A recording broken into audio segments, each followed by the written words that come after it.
número 21 e versículo de número 45, a palavra de Deus vai nos dizer assim: de todas as boas promessas do Senhor à nação de Israel, nenhuma delas falhou, todas se cumpriram. Louvado seja Deus. Nenhuma das promessas de Deus a Israel falhou, todas o Senhor as cumpriu.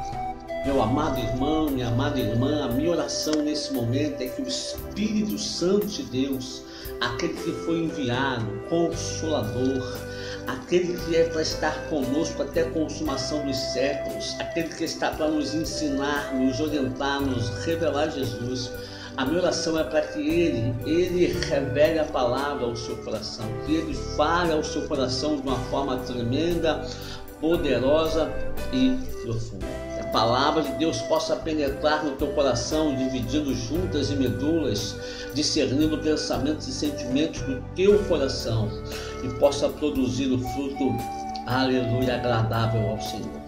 Eu quero falar um pouquinho sobre os dois elos da promessa. Nós vemos um texto aí que Josué está falando que todas as promessas que Deus fez à nação de Israel, todas elas se cumpriram, nenhuma delas falhou. Eu entendo então, meu amado, minha amada, pelo texto lido, que Deus é um Deus que cumpre as promessas que faz, que Deus é um Deus que tem palavra, que Deus é um Deus que vela e zela para aquilo que Ele diz fazer e realizar. A Bíblia, meu amado, ela é um livro de promessas. Alguns dizem que existe mais de 30.000 promessas, mas a fonte mais segura nos diz que existem mais ou menos 8.000 promessas. E dessas 8.000 promessas, mais de 7.000 promessas são promessas de Deus ao homem. Você consegue imaginar isso? Mais de 7.000 promessas são promessas de Deus feitas aos homens. Agora você também precisa entender que algumas dessas promessas Deus vai cumprir independentemente de qualquer coisa que você faça ou deixe de fazer. Como por exemplo, Deus prometeu que vai arrebatar a sua igreja, e a igreja do Senhor vai ser arrebatada, quer você queira, quer você não queira.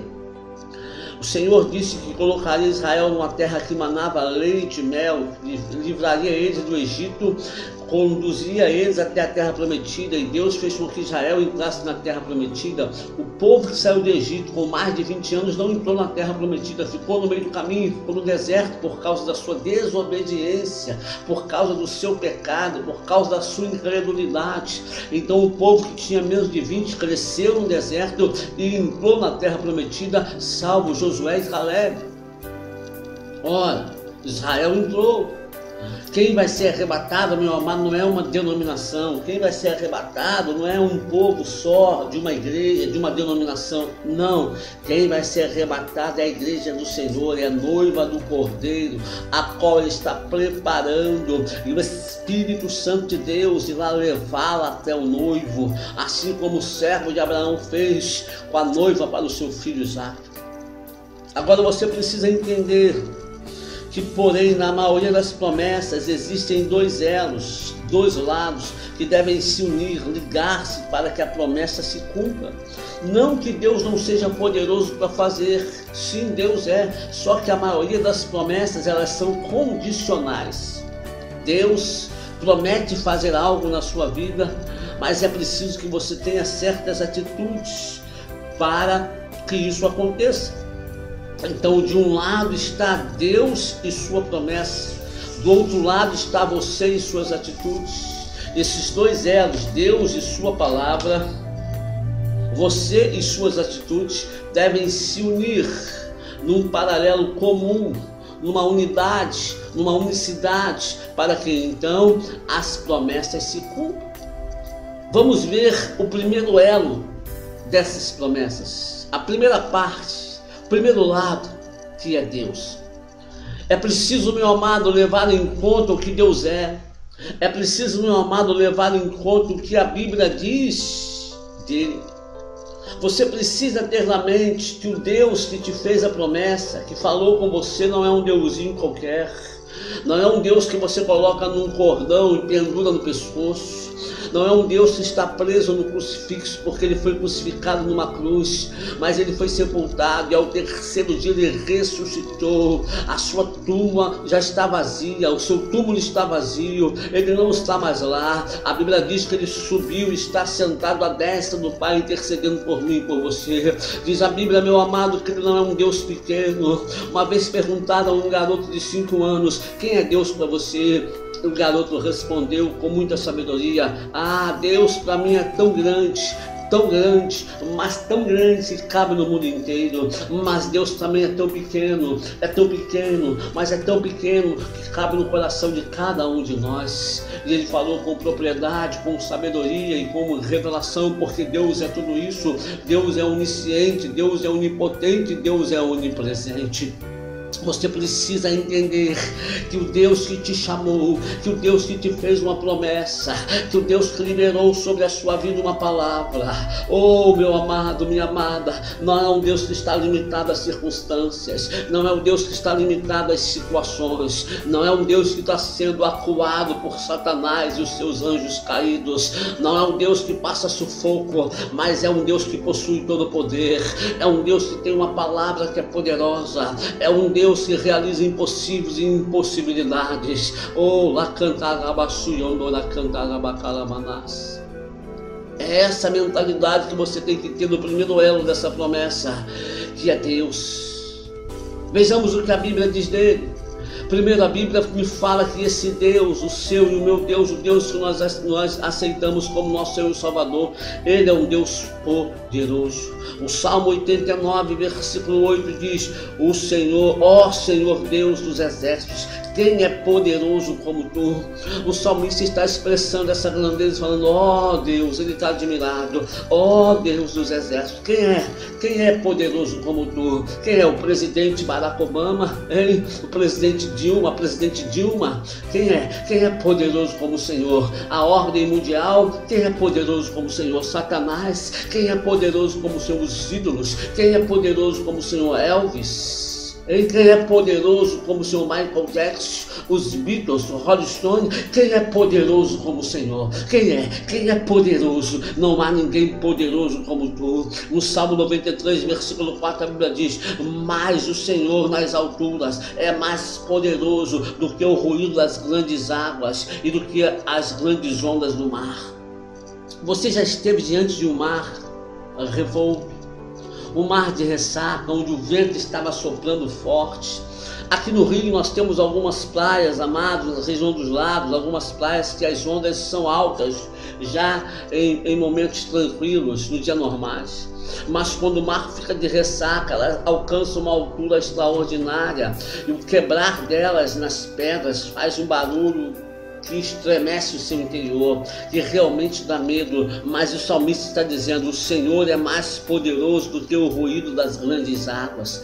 Pode desabar todas as águas. Você pode ir lá no sul, lá no Brasil, naquelas cataratas que falam lá, naquele encontro de várias águas, e quando aquelas águas estão transbordando, elas fazem um barulho ensurdecedor, um barulho que assusta. Mas Deus é mais poderoso que aquele barulho. Ele é maior, ele é mais forte, ele é mais poderoso que as grandes ondas do mar. No Salmo 147, no versículo de número 5, a Bíblia diz: grande é o Senhor, nosso Deus, e muito poderoso. Ah, meu amado, é essa a imagem que você tem do Deus que te comprou, hein? É essa a imagem que você tem do Deus que te salvou? Diz para mim, é? Ou a imagem que você tem do Deus que te salvou é uma imagem de um Deus pequeno, qualquer problema, qualquer circunstância, qualquer diversidade, qualquer situação contrária faz com que ele desapareça na sua vida, e você começa a imaginar que tudo isso que eu falei é maior do que o teu Deus? Em Isaías 43, versículo de número 13, a palavra do Senhor me diz assim: ainda antes que houvesse dia eu sou, e ninguém há que possa fazer escapar das minhas mãos. Operando eu, quem impedirá? Oh, aleluia! Nosso Deus é tremendamente poderoso. Ele diz: antes que houvesse dia, antes que houvesse qualquer coisa, eu já era.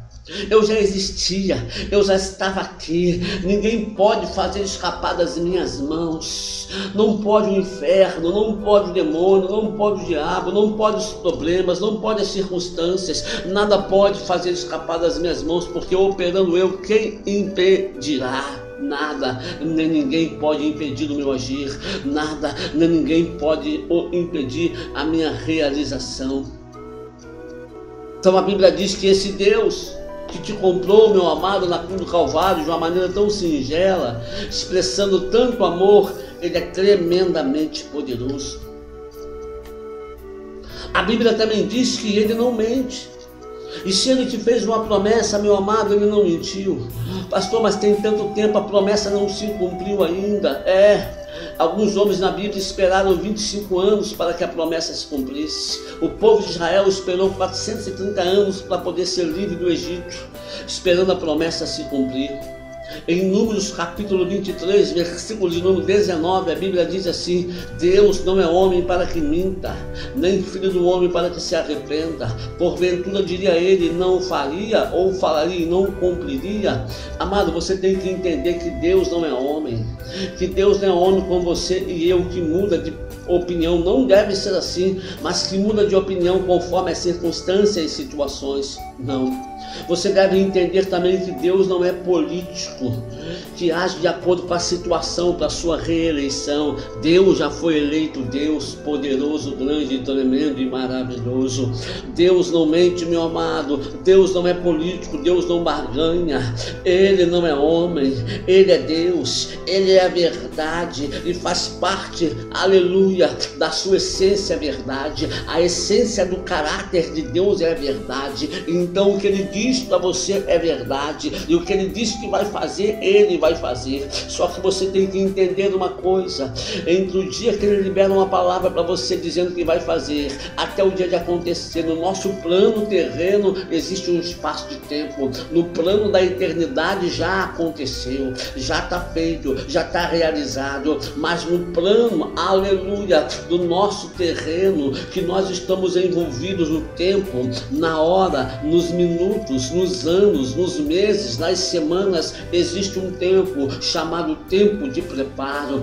Deus te vê aqui hoje, dia, aleluia, 7 de maio de 2015, Deus te vê aqui hoje e te libera uma palavra, mas essa palavra não é para acontecer no dia 7 de maio de 2015, essa palavra é para se cumprir no dia 7 de maio de 2017, digamos assim, daqui a 2 anos, mas Deus já está vendo essa palavra cumprida na sua vida. Mas esses 2 anos vai ser um tempo de preparo. Deus vai estar te preparando, Deus vai estar te capacitando, Deus vai estar te moldando, e para isso Ele vai usar circunstâncias que vão acontecer na sua vida. Algumas circunstâncias Ele vai criar, outras as suas atitudes mesmo criarão essas circunstâncias, essas situações. Algumas adversidades virão sobre a sua vida, e Deus vai aproveitar essas adversidades para trabalhar o seu caráter, para trabalhar a sua personalidade, para moldar você segundo o vaso que Ele quer fazer. Aleluia. Você está entendendo, meu irmão? Você está entendendo, meu irmão, que Deus está falando com você? Talvez você não tenha recebido ainda a promessa de Deus, porque as coisas não se cumpriram na sua vida, porque você ainda não está moldado ao caráter que Deus quer moldar você. Talvez você resista um pouco, talvez você endureça o seu coração um pouco, porque talvez você pense da seguinte forma: Deus me fez assim, então eu não vou mudar. Deixa eu falar uma coisa para você, meu irmão, preste atenção, minha irmã. Deus não te fez assim nem assado. Deus, quando criou Adão em imperfeição completa, mas Adão, ao pecar, entrou nele a imperfeição, e alguns sentimentos que ele não tinha quando foi criado começaram a despertar no coração dele, como raiva, como inveja, como orgulho, como soberba. E então nós herdamos de Adão. Tudo isso está em nós. Nós não nascemos orgulhosos, mas no decorrer da nossa caminhada nós nos tornamos orgulhosos. Existe aí uma linha linha que nós temos que prestar atenção. Nós podemos nos sentir muito inferiores ou muito superiores. Nós podemos nos sentir muito piores ou muito melhores que outras pessoas. E tudo isso é pecado. E Deus precisa trabalhar isso em nós. Então Deus cria situações e circunstâncias e permite que situações e circunstâncias aconteçam na sua e na minha vida, para que isso seja tratado em nós e nós possamos levar o nosso eu à cruz todo dia, porque foi o que Jesus disse: aquele que quiser vir após mim, negue-se, aleluia, todo dia, tome a sua cruz todo dia e siga-me. Louvado seja Deus. Deus não mente, meu irmão. Então Deus prometeu, Ele vai cumprir. Terceiro, você tem que ter na sua mente que Ele é o Deus do impossível. Em Lucas capítulo 1, verso 37, porque para Deus nada é impossível. O anjo estava falando com Maria, dizendo que ela conceberia e daria à luz a um filho, a um menino, e ele se chamaria Deus conosco, Emanuel. Só que ela falou: mas eu nunca conheci varão, nunca me deitei com ninguém, eu sou pura. E o anjo diz: descerá sobre ti o poder do Altíssimo. Descerá sobre ti. Ele estava dizendo a Deus: é Deus do impossível. Deus, Ele vai fazer o impossível na sua vida, porque as coisas possíveis não são para Deus fazer. Aprenda isso: as coisas possíveis são para você e eu fazermos. Deus faz o impossível. Então você tem que ter na tua mente que o Deus que você adora, o Deus que te comprou, o Deus que você serve, é um Deus que faz coisas impossíveis, coisas grandes, coisas tremendas. Meu amado, quando você vai para a palavra, logo no comecinho da Bíblia, em Gênesis capítulo de número 1, versículo 1, você vai ver que Deus criou todas as coisas apenas com o poder da sua palavra.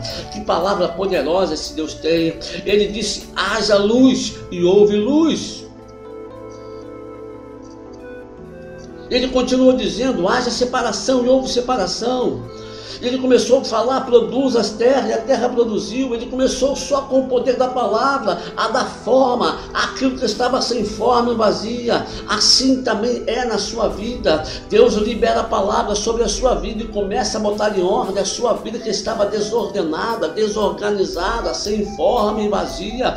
Ele começa então a arrumar um lado, arrumar outro lado, arrumar outra coisa. Dia após dia Ele vai arrumando a sua vida, arrumando a sua casa. Você tem que entender que o Deus que você adora, o Deus que te comprou, o Deus que você serve, é um Deus que realiza coisas impossíveis, porque Ele abriu uma porta onde não tinha porta, para que o povo de Israel pudesse passar. Ele abriu porta, não foi numa parede. Ele abriu porta, não foi numa montanha. Ele abriu porta, não foi em algo sólido, duro. Ele abriu porta no meio de um mar. Oh, aleluia, que impossibilidade é essa, meu irmão? Ele abriu porta no meio do mar. O que impede o seu Deus operar na sua vida, hein? Diz para mim, o que está diante de você que pode impedir o agir desse Deus na sua vida? Se Ele abriu uma porta no meio do mar, o mar se abriu, parte para um lado, parte para o outro lado, e a Bíblia diz que o povo de Israel passou em terra seca. Ele fez caminho no meio do rio, Ele abriu o Jordão, Ele derrubou muralhas intransponíveis, apenas com o grito do seu povo. Ele parou sol e lua para que o seu povo pudesse ter, aleluia, vitórias sobre os seus adversários. Ele retrocedeu o tempo e fez a terra rodar ao contrário para dar resposta ao servo que orou. Ele pediu misericórdia.